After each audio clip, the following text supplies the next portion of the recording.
এইটা হচ্ছে ত্রিকুট পাহাড়ের রোপওয়ে যাওয়ার রাস্তা। দেখুন সামনে একটা সাপ চলে গেল। আমি আজকে রোপওয়েতে যাব না, আসার এখানে কারণ যে রোপওয়ে চলছে কিনা দেখার জন্য।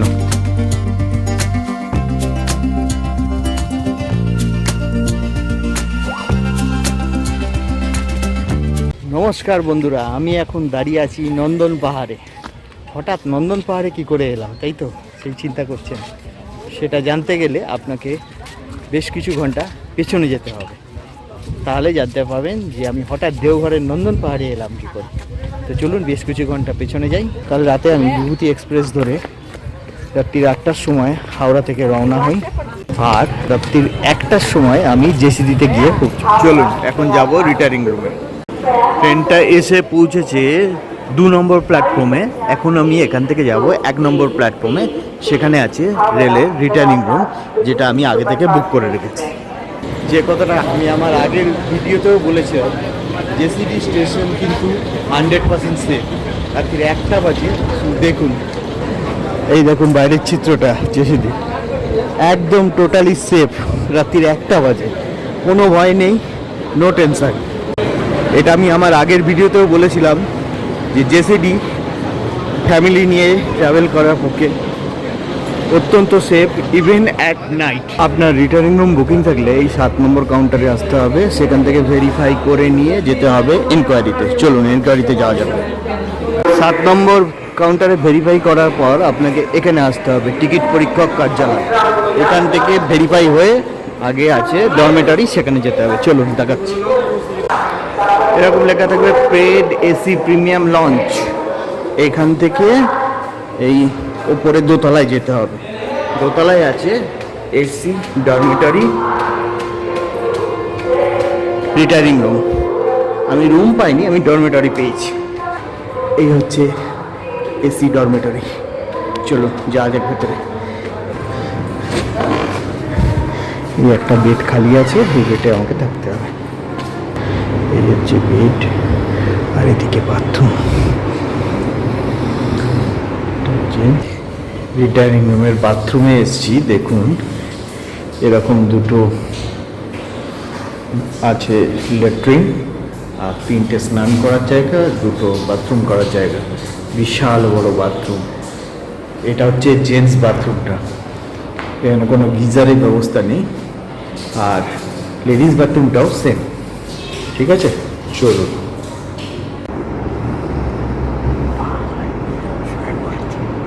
সবাই ঘুমাচ্ছে, এখন আর কথা বলে যাবে না, কাল সকালে কথা বলবো। এখন আর কথা বলা যাবে না, সবাই ঘুমাচ্ছে, কাল সকালে কথা বলবো। সুপ্রভাত, আজকে 16 জুন। আমি আছি জেসিডিতে।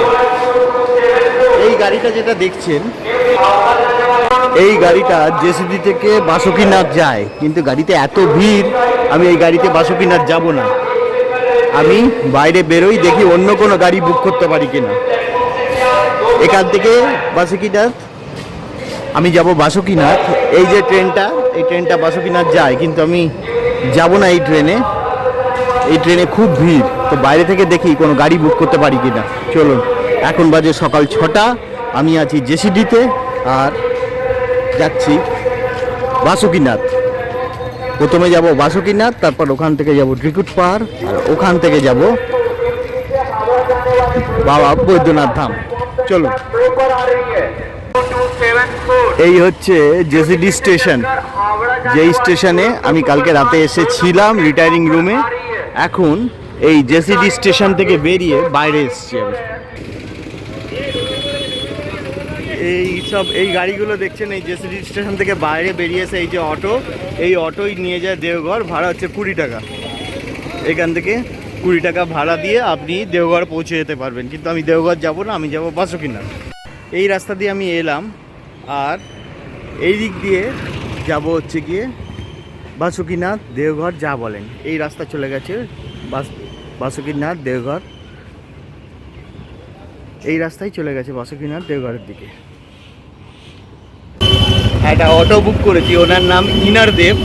ওনার গাড়িতে করে যাচ্ছি বাসুকিনাথ যাব, তারপর ওখান থেকে যাব ত্রিকুট পাহাড়, ত্রিকুট পাহাড় থেকে যাব নন্দনবন, নন্দনবন থেকে যাব বাবাধাম। জেসিডি স্টেশন থেকে বাসুকিনাথের দূরত্ব 55 কিলোমিটার, সময় লাগে 1.5 ঘন্টার মতো।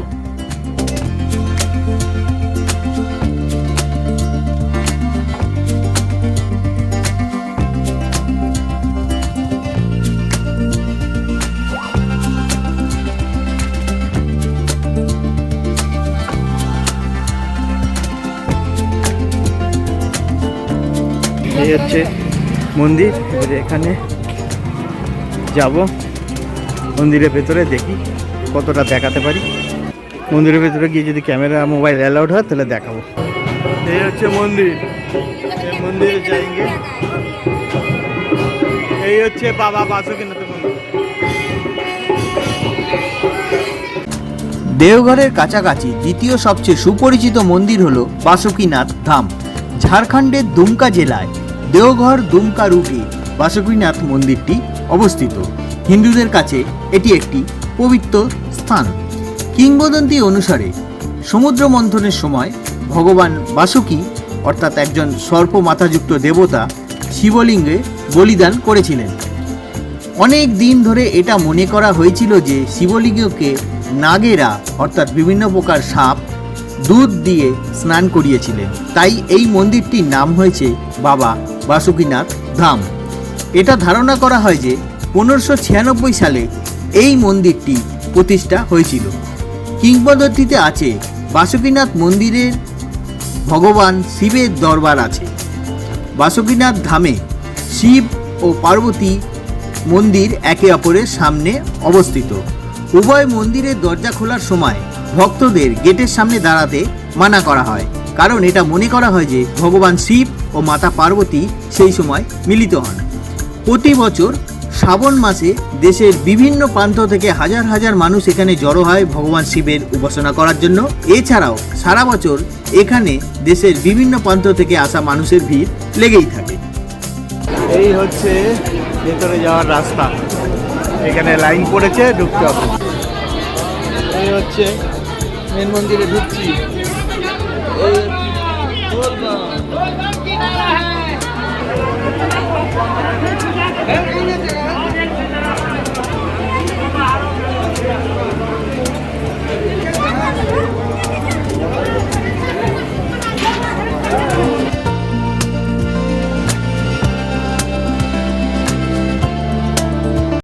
খুব সুন্দর দর্শন করেছি। এখানে আরো মন্দির আছে, দর্শন করে নিচ্ছি। মা লক্ষ্মী মন্দির,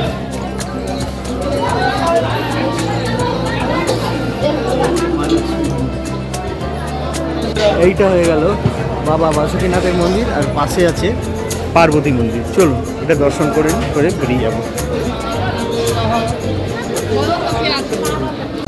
পার্বতী মন্দিরে এত ভিড় ছিল ফটো তুলতে পারিনি। ঠিক আছে, চলুন, হয়ে গেল বাসুকিনাথ। এখানে অনেক কিছু সাজগোজের জিনিসও আপনি পাবেন। এই সাজগোজের জিনিস আপনি এখানে কিনতে পারবেন।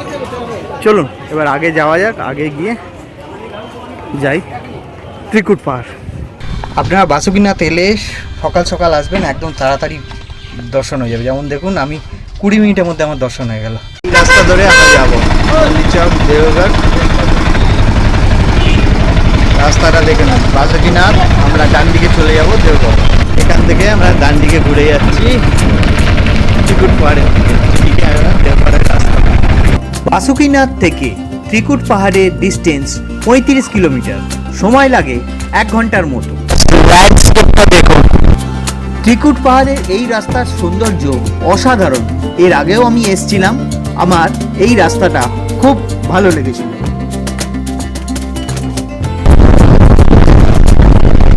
প্রচুর প্যারার দোকান।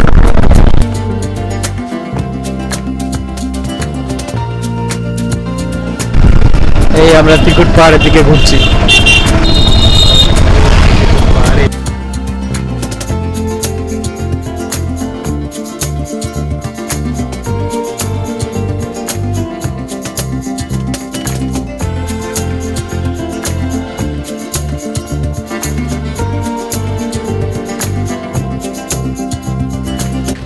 এসছি ত্রিকুট পাহাড়ে। দেখুন এই যে সামনে, এই হচ্ছে ত্রিকুট পাহাড়ে যাওয়ার রাস্তা। আসার এখানে কারণ যে রোপওয়ে চলছে কিনা দেখার জন্য, এটা হচ্ছে মেইন কারণ। 2022 সালের সেই দুর্ঘটনার পর রোপওয়ে কিন্তু আর চালু হয়নি, সুতরাং আপনাকে ত্রিকুট পাহাড়ে উঠতে গেলে হেঁটে উঠতে হবে। আমি আর হেঁটে উঠছি না। রোপওয়ে চালু হয়েছে কিনা সেই ইনফরমেশনটা আপনাদেরকে দেওয়া দরকার ছিল, সেটা কিন্তু দিয়ে দিলাম, যে এখনও কিন্তু ত্রিকুট পাহাড়ের রোপওয়ে চালু হয়নি। আজকে জুন মাসের 16 তারিখ, রোপওয়ে কিন্তু এখনও চালু হয়নি। 2024 সাল জুন মাসের 16 তারিখ, ঠিক আছে। আপনারা দেখতে পাচ্ছেন কি না জানি না, দেখুন পুরো রোপওয়ে ছিঁড়ে পড়ে আছে, এখনও কাজ শুরু হয়নি। এই দেখুন, দেখতে পাচ্ছেন, এই হচ্ছে রোপওয়ের একটা টাওয়ার। এই টাওয়ার পুরো ছিঁড়ে পড়ে আছে, রোপওয়ে পুরো বন্ধ। এইটা হচ্ছে ত্রিকুট পাহাড়ের রোপওয়ে যাওয়ার রাস্তা, কিন্তু 2022 সালের সেই দুর্ঘটনার পর এই রোপওয়ে তখন থেকে বন্ধ হয়ে পড়ে আছে। দেখুন সামনে একটা সাপ চলে গেল এখানে, এই দেখুন সাপ সাপ যাচ্ছে এখানে, এই সমস্ত জিনিসগুলো ঢুকে যাচ্ছে ঘর থেকে। সুতরাং এখানে এই জিনিসগুলো খুব ডেঞ্জার ব্যাপার, আর গিয়ে লাভ নেই, রোপওয়ে বন্ধ হয়ে পড়ে আছে। এই সামনে এখানে প্রাচীন শিব মন্দির আছে, চলুন প্রাচীন শিব মন্দিরে যাওয়া যাক। আচ্ছা, এইগুলো হচ্ছে রুদ্রাক্ষের ফল, এগুলো ঘষে ঘষে এইরকম রুদ্রাক্ষ বেরোয়। সেটা একমুখী বেরোবে না দুমুখী বেরোবে, এটা আমার ভাগ্যের ব্যাপার। এই ফল ঘষে ঘষে রুদ্রাক্ষ বেরোয়। এই যে পুকুরটা দেখছেন, আর ওই যে পাথরটা, ওখান থেকে লাফ দিয়ে দিয়ে বাঁদরগুলো সব এখানে স্নান করে, ঠিক আছে। আর হাতি পাথর একটা উপরে আছে, হাতির মতো দেখতে, তাই নাম হচ্ছে হাতি পাথর। চলো, এই পাথরটার নাম হচ্ছে হাতি পাথর, হাতির মতো দেখতে অনেকটা, এই নাম হচ্ছে হাতি পাথর। দেখুন, এই হচ্ছে প্রাচীন শিব মন্দির। পৌরাণিক কাহিনী অনুসারে এই মন্দিরটা প্রতিষ্ঠা করেছিলেন রাক্ষসরাজ রাবণ।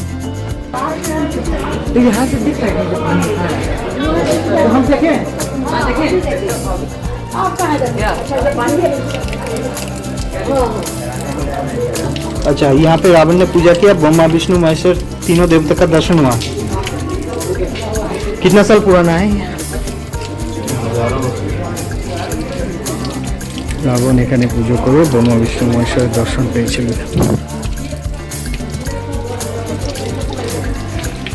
আর এই হচ্ছে ত্রিকুট পাহাড় যাওয়ার পায়ে হাঁটার রাস্তা।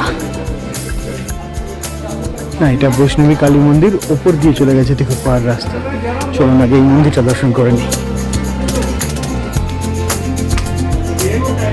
হচ্ছে মা পার্বতী মন্দির। এখানে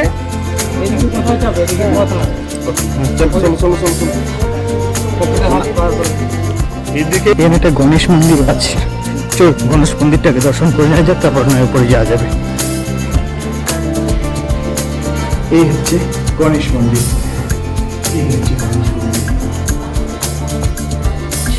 এই হচ্ছে আশ্রমে যাওয়ার রাস্তা। চলুন যাওয়া যাক। মোবাইলটা বন্ধ করছি কারণ বাদর এখানে খুব ছিনতাই করে। এটা হচ্ছে সংকট মোচন হনুমান গুফা। জয় শ্রী রাম।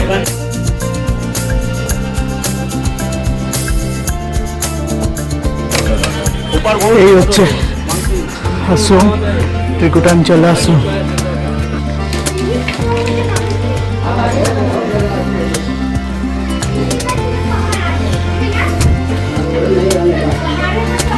এই হচ্ছে আশ্রম। চলুন, হয়ে গেল ত্রিকুট পাহাড়। এবার তপবন যেতে পারি কিনা দেখুন, ঠিক আছে। এবার আমরা ডান দিকে চলে যাব। ত্রিকুট পাহাড় থেকে নন্দন পাহাড়ের ডিস্টেন্স 18 কিলোমিটার, সময় লাগে 45 মিনিটের মতো। এই রাস্তাটাও খুব সুন্দর।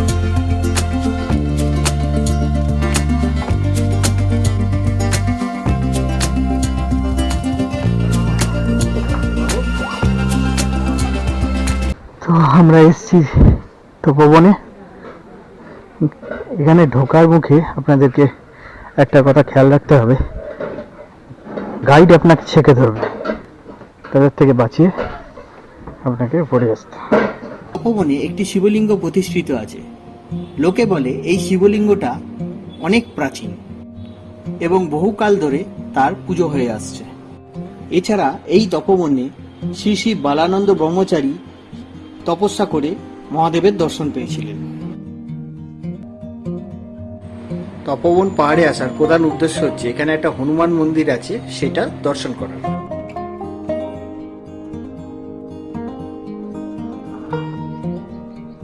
ভিউটা দেখুন এখান থেকে, যা দৃশ্য দেখা যাচ্ছে দেখুন। এই হনুমান মন্দির নিয়ে একটা গল্প আছে। রাবণ এখানে তখন তপস্যা করছিলেন। সীতার নির্দেশে হনুমান সেই তপস্যা ভঙ্গ করতে আসে। হনুমান সেক্ষেত্রে সফলও হয় এবং সীতার কাছে ফিরে যায়। সীতা প্রমাণ চাইলে হনুমান আবার এখানে ফিরে আসে।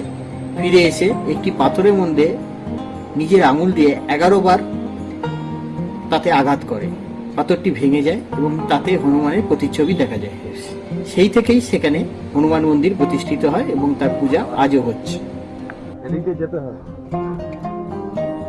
इधर ही से जाते क्या? लिखा हुआ है जाने का रास्ता। আটকে যাবো না তো? এই হচ্ছে হনুমানজির মন্দির।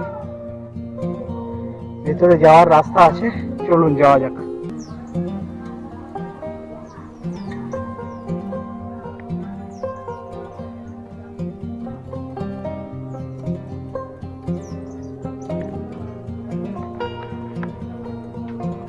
পৌরাণিক কাহিনী যাই হোক না কেন, জায়গাটা খুব অ্যাডভেঞ্চারাস।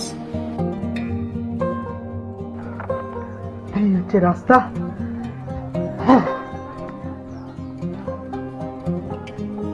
এই যে নাব যে দেখতে পাচ্ছেন, এইভাবেই নাবতে হবে।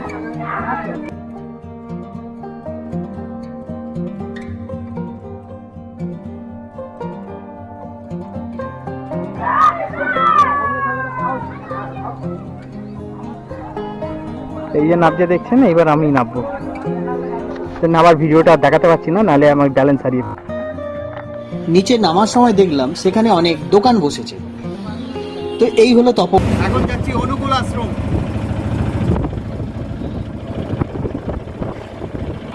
তপবন পাহাড় থেকে অনুকূল আশ্রমের ডিস্টেন্স 11 কিলোমিটার।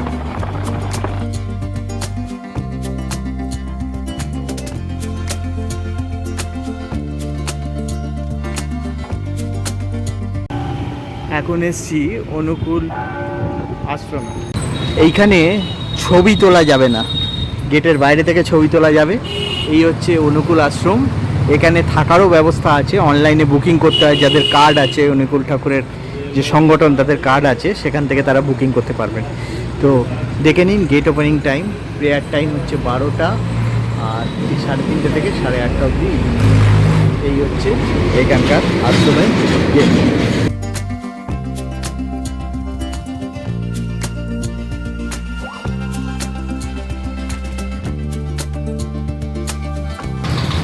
তো এই হচ্ছে অনুকূল আশ্রম। চলুন, ছবি দেখাতে পারলাম না কেন ভেতরে ছবি নেওয়া যাবে না, তাই আপনাকে এখানে আসতে এসেই ভেতরটা দেখতে হবে। এখানে রুম বুকিং করা যায়। যারা দীক্ষিত অনুকূল ঠাকুরের, তাদের একটা নাম্বার থাকে, সেই নাম্বার দিয়ে অনলাইনে রুম বুকিং করতে পারবে। ঠিক আছে, চলুন। এই জায়গাটার নাম হচ্ছে সৎসঙ্গ নগর। এখানে একটা স্কুলও আছে। চলুন যা যাক। অনুকূল ঠাকুরের দীক্ষিত যারা, তারা এখানে এসে থাকতে পারবেন। দেখুন, এখানে অনুকূল ঠাকুরের ছবিও বিক্রি হচ্ছে, সব পুজোর জিনিসপত্র বিক্রি হচ্ছে। এই নগরটার নামই হচ্ছে সৎসঙ্গ নগর। এখানে স্কুল, কমপ্লেক্স, সমস্ত কিছু এই সৎসঙ্গের নামে আছে। দেখুন কত বড় কমপ্লেক্স। এখন যাচ্ছি বাবাধাম। এসে গেছি বাবাধাম। তার প্রথমে হোটেল নিতে হবে। হোটেল নেওয়ার পর তারপর যে দেখছি কি করা যায়, মন্দিরে যাব না ব্রেকফাস্ট করবো। হোটেল নেওয়ার আগে একটু পেট পুজো করতে এসেছি। সকাল থেকে কিচ্ছু খাওয়া হয়নি, দেখাচ্ছি কি খাচ্ছি। এই হচ্ছে পুরি, সবজি, জিলিপি। এটা 50 টাকা প্লেট। 5টা পুরি আছে, একটা বড় জিলিপি আছে, সবজি আছে আর আচার আছে। এখানে ঝগড়া লেগে গেছে, আমাদের ঝগড়া থেকে কাজ নেই। চলুন খেয়ে নি ঝটপট। এইখানে আমি রুম নিয়েছি। অন্নপূর্ণা আশ্রম। চলুন, রুমটা একদম সাধারণ মানের, 1000 টাকা এসি রুম দেখাচ্ছি আপনাদের। চলুন, ওপরে 3 তলায় আমার রুম। এই হচ্ছে আমার রুম, যেটা আমি ভাড়া নিয়েছি 106। এই হচ্ছে রুম, মোটামুটি 2 জন শোয়া যাবে এরকম বেড আছে, ইচ্ছা করলে 3 জনও শোয়া যায়। এসি আছে। আর এই হচ্ছে বাথরুম। বাথরুমে গিজার নেই, গিজারের প্রয়োজনও নেই, একদম নর্মাল বেসিক রুম। এই রুমের ভাড়া 1000 টাকা। এখন আর বেরোচ্ছি না, এখন শুয়ে পড়বো, কারণ অনেক ধকল গেছে। আবার বিকেলবেলা বাবাধাম মন্দিরে যাব, ততক্ষণ রেস্ট। ঠিক আছে, পরে আপনাদের সঙ্গে জয়েন করছি। দেওঘরে হোটেল স্ক্যাম। হ্যাঁ, খুব মানে এটা শুনতে খারাপ লাগছে না? হ্যাঁ, এটাই সত্যি। আপনাকে এখানে রুম দেবে এসি রুম বলে, যেই এসিগুলো একটাও কাজ করে না। এখানকার প্রত্যেকটা হোটেলে আপনাকে এই বলে এসি দেবে, এসি রুম দেবে, চিল্ড হবে, এই হবে। একদম এসি এখানে কাজ করে না, কোনো মেনটেনেন্স নেই, কিচ্ছু নেই। সমস্ত হোটেলগুলো এখানে এই রকম করছে। বাবা বৈদ্যনাথ ধামে হোটেলে রুম নেওয়ার আগে এই ভিডিওটা ভালো করে দেখবেন। এখানকার প্রত্যেকটা হোটেল কিন্তু এইভাবে চিট করছে। আমার থেকে 1200 টাকা নিয়েছে, রুম তো একদমই ভালো নয়। আর এই হচ্ছে হোটেলের এসি। হোটেলওয়ালাকে কমপ্লেন করতে একটা নতুন রুম দিল, সেখানে একই অবস্থা। তাই বাধ্য হয়ে রুম চেঞ্জ করতে বাধ্য হলাম এবং সন্ধেবেলা গিয়ে সাই হোটেল নামে একটা হোটেলে আমি উঠলাম। এই হচ্ছে হোটেল সাই, এখানেই আমি রুম নিয়েছি। একদম এই এখানে মন্দির, এখান থেকে 100 মিটার এই সাই হোটেল, এখানে রুম নিয়েছি। এই হচ্ছে আমার রুম, রুম নম্বর 202। এই হচ্ছে রুম, এরকম বালিশ আছে, এসি চলছে, বাথরুমটা খুব ভালো, এখন গিজারের প্রয়োজন নেই, পরিষ্কার পরিচ্ছন্ন। এই রুমটা আমার থেকে 1200 টাকা নিয়েছে। হোটেলের রুমে গিয়ে ঘুমিয়ে পড়েছিলাম, ঘুম ভাঙলো, এখন বাজে 5টা, তাই বেরিয়েছি একটু। এখন যাব নন্দনবন, তারপর এসে যাব বাবা মন্দির। একটা টোটো পেয়েছি, টোটো পেয়ে নন্দনবন যাচ্ছি। আমি যাবো আর ফিরে আসবো, ও আমার থেকে 80 টাকা নেবে। এইটাই বাকি আছে। আর কাল সকালে যাব নলাখা মন্দির। আজকে নন্দনবন ঘুরবো আর মন্দিরে যাব, বাবা বৈদ্যনাথ মন্দির। আগে নন্দনবন ঘুরে আসি, তারপর বাবা বৈদ্যনাথ মন্দিরে যাব। ঠিক আছে, চলো যাচ্ছি নন্দনবন। এসে গেছি নন্দনবনে, নন্দন পাহাড়ে দেখাচ্ছি। এই হচ্ছে নন্দন পাহাড়, নন্দনবন যাওয়ার রাস্তা। এখানে একটা পার্ক আছে, পার্কে টিকিট লাগে ঢোকার জন্য, 10 টাকা করে। তো পার্কে আর ঢুকে লাভ নেই।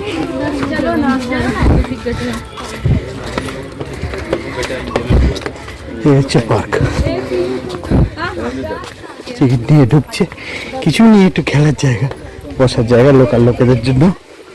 আমরা বরঞ্চ এখানে যে মন্দির আছে সেগুলো দেখি। চলো, এই হচ্ছে নন্দন পাহাড়ের মন্দির। চলুন এক এক করে দেখে নেওয়া যাক কী কী মন্দির আছে।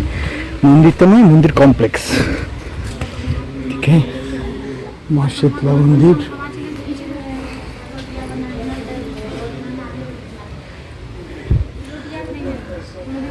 शेरावाली माता। আচ্ছা, এদিকে আছে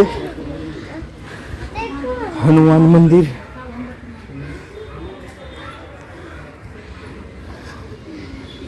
এখানে মা পার্বতী। এইটা হচ্ছে মা লক্ষ্মী। এই হচ্ছে মা লক্ষ্মীর মন্দির।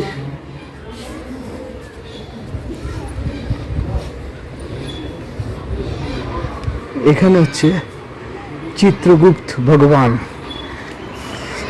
আচ্ছা, এইদিকে আছে ব্রহ্মার মন্দির। ব্রহ্মার মন্দির কিন্তু বহুত কমই দেখা যায়। দেখুন, এই হচ্ছে ব্রহ্মদেবের মন্দির, ব্রহ্মা। এখানে সীতারাম মন্দির, এটা হচ্ছে রাম সীতা মন্দির।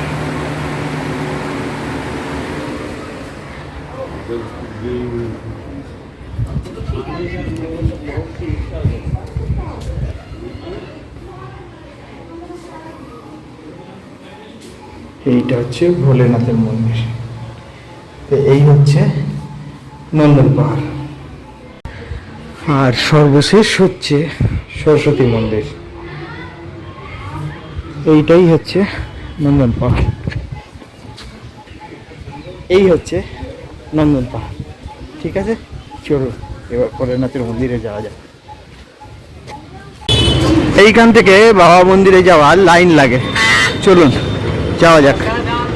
মন্দির যাওয়ার জন্য এই রাস্তায় এর ওপর দিয়েও লাইন লাগে, এখন খালি আছে তাই নিচ দিয়ে চলে যাচ্ছি। চলুন কতটা যেতে পারি যাচ্ছি, আর কতটা কি দেখাতে পারি সেটাও দেখ। এই হচ্ছে মন্দিরে যাওয়ার রাস্তা। ভেতরে ঢুকে এলাম, এখন অনেকটাই ফাঁকা। চলুন দর্শন করে, আগে বাবার দর্শন করে নিই। এইভাবে যেতে হবে। দেখুন দেখুন, এত মানুষ কিন্তু কোনো ঝামেলা নেই। বাবা বৈদ্যনাথ মন্দিরে এত লাইন দিয়ে ঢুকতে না চাইলে আপনারা ভিআইপি লাইনেও ঢুকতে পারেন। ভিআইপি লাইনের ফিজ হচ্ছে 250 টাকা।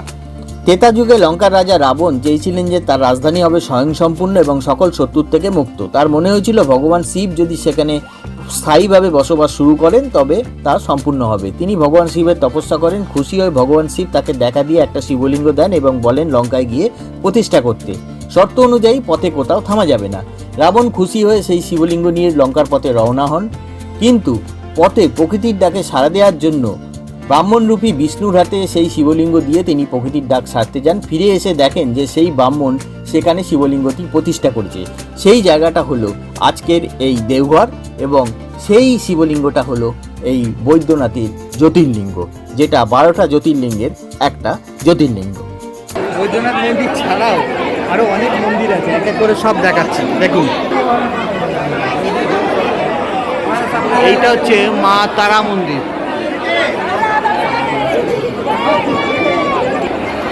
এটা মা কালী মন্দির। চলো যাওয়া যাক ভেতরে।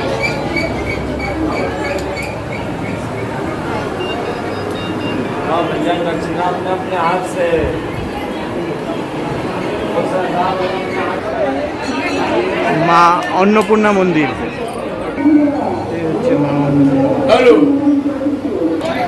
এরকম এখানে অনেক মন্দির আছে, আপনারা এলে সেই সব মন্দির দেখতে পাবেন। ভোলে বাবার দর্শন করেছি, এবং সবচেয়ে বড় কথা যে বাবা বৈদ্যনাথের আমি ছবি তুলতে পেরেছি। আপনারা বললে বিশ্বাস করবেন না, আধা ঘন্টার মধ্যে দর্শন হয়ে গেছে, অত ভিড় ছিল। চিন্তা করুন, এটা ভোলে বাবা না চাইলে হয় না। দেখুন একবার, এই হচ্ছে মন্দির, এই হচ্ছে মন্দির। দেখুন, হয়ে গেল দর্শন, এবার চা খেতে হবে। তার আগে দেখি, আমি জুতো রেখে গেছিলাম এখানে, জুতোটা আছে কি না। হারিয়ে গেলে কি করব আর, জুতোও আছে, জুতো পেয়ে গেছি। এই দেখুন, এই আমার চটি। আজকে আমার ভাগ্য খুবই ভালো, শুধু হোটেলটাই গন্ডগোল করে দিল। আচ্ছা, এই হচ্ছে প্যাঁড়াগুলো, লাইন দিয়ে প্যাঁড়ার দোকান। দেখুন, বৈদ্যনাথ বাবা দাম ভান্ডার, সব পেঁড়া বিক্রি হয় এখানে। দেখছেন, সব বিক্রি হচ্ছে পেঁড়া। মধুলিকা পেঁড়া, পেঁড়া বিক্রি।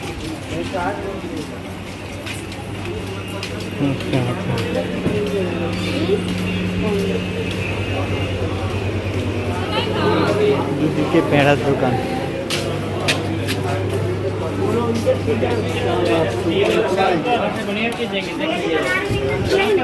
ये वाला जो बना रहा है, ये कितने करके कीजिए? 380, 340। এটা হচ্ছে 340। ঠিক আছে। मलाई पेड़ा है 420 का, केसर उधर है 460। अच्छा, सुबह कितने बजे दुकान खुलता है? 6:30 बजे। ठीक है, कल ले लेंगे दुकान।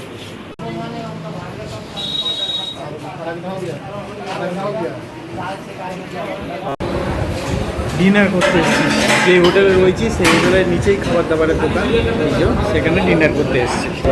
থালি নিয়েছি 120 টাকা, ভেজ থালি। এই হচ্ছে 120 টাকার থালি, ভাত, ডাল, সবজি, ভাজা, দই, মিষ্টি সব কিছু। ঠিক আছে, চলো খেয়ে নেওয়া যাক।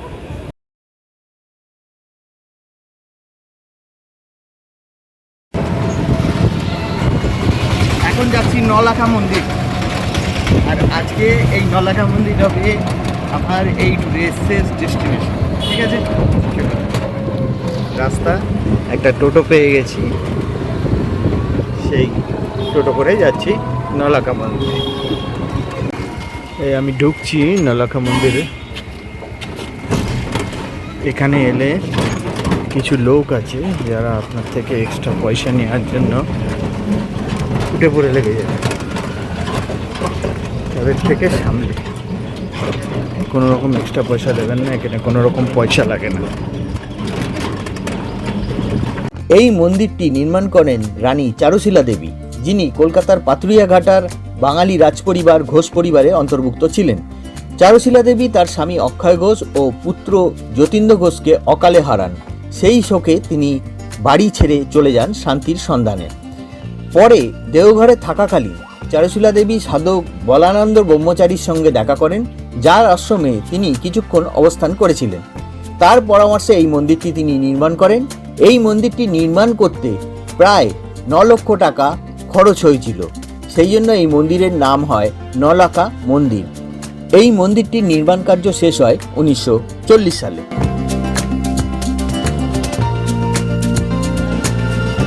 তো এই ছিল আমার এবারে দেওঘর ভ্রমণ।